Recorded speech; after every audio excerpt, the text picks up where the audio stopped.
kind of get an idea of what we're looking at and the pace that we're trying to play at. You telling me to do that? Got a little burn voice, a little burn on the corner.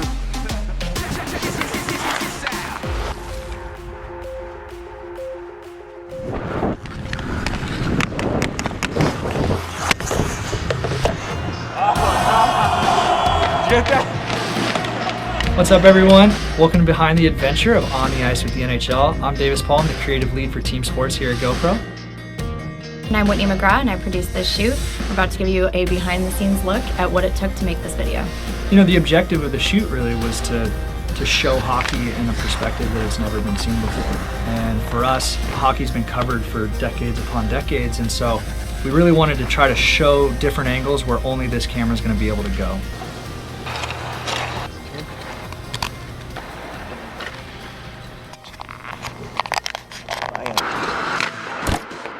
We didn't really have control over what players we were going to work with. It was kind of a who wants to take this opportunity and who wants to work with us. Defensemen, we had goalies, we had forwards. So designing how we were shooting with each person was really unique to that person. We went out and location scouted a few weeks before and kind of saw the stadium and tested camera settings and worked with the NHL to really define what they wanted to see, whether it was one-timer, stick handling, spinoramas. Bottle?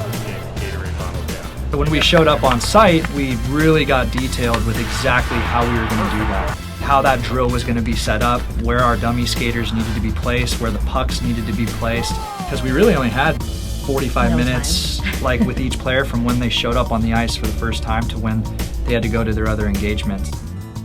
Looking at the skill sets of the players, it really helped us kind of define how we wanted to mount them up. We were looking at like a Patrick Kane, who was just infamous for his stick handling. Using basically our QRs to configure these side rigs so it could sit off his helmet, so you had a direct visualization of his hands. If you had a Taylor Hall who was known for kind of his skating and we wanted to illustrate that, like working with the guys to put these cameras in different positions, whether it be on the ice or follow cams or some of our customized mounts. Really, we just wanted to try to put fans as close to the player as possible. We want to show reaction time, we want to show your glove save. At some point they might lift something up and kind of do your famous headbutt. Just kind of different things. If you want to smoke the camera, you know? Henrik Lundqvist is one of the goalies we shot with, and he's famous for heading the puck when he saves it. Like, he hits it right off of his helmet, which is just crazy.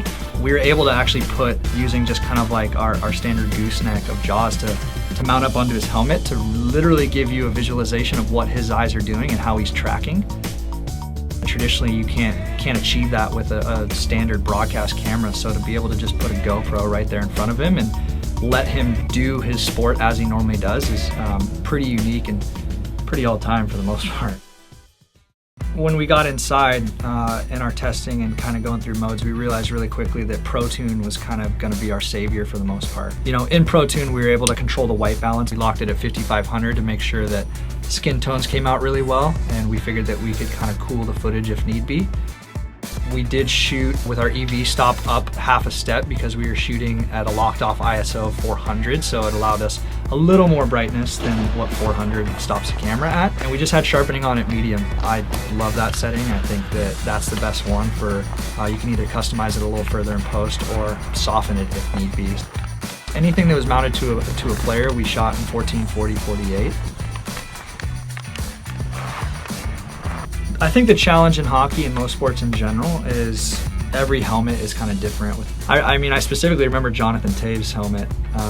I'm looking at it and he had, for some reason, he had two different grooves on the top that kind of a sticky wouldn't have fit right down the middle. So we actually offset a J-hook just slightly off center, but because the lens is on the left side of the camera, offsetting it to the right, the lens still remains center. With all the challenges we had at the shoot, you know, indoor lighting, different modes, different players, one of the biggest challenges we had, or I would say one of the biggest challenges that Davis had, was doing follow cam and actually being on ice and on skates. Oh, my bad.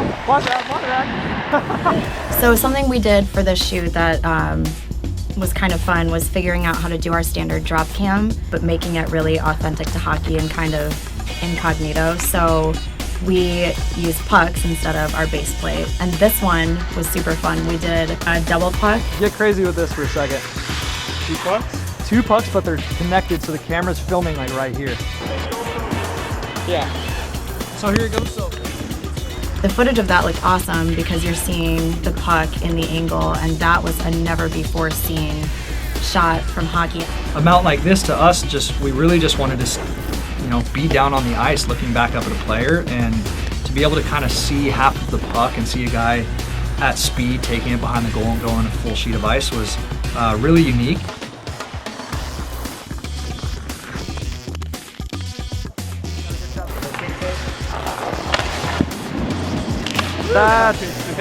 All right.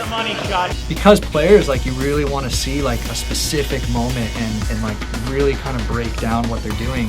The array seemed like a great option. To have 40 GoPros, to be able to freeze time and rotate in space was going to be incredible. If you're worried about me hitting it, I won't hit it. I like that. That's all right. So yeah, so I'd like it if you could. Can you shift it this way a little bit more? yeah. Just so the right.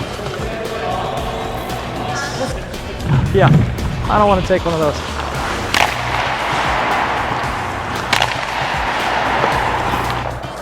Thanks so much for joining us in Behind the Adventure of On the Ice with the NHL. I'm Whitney McGraw. This is Davis Paul. We hope you enjoyed this behind the scenes look of our shoot.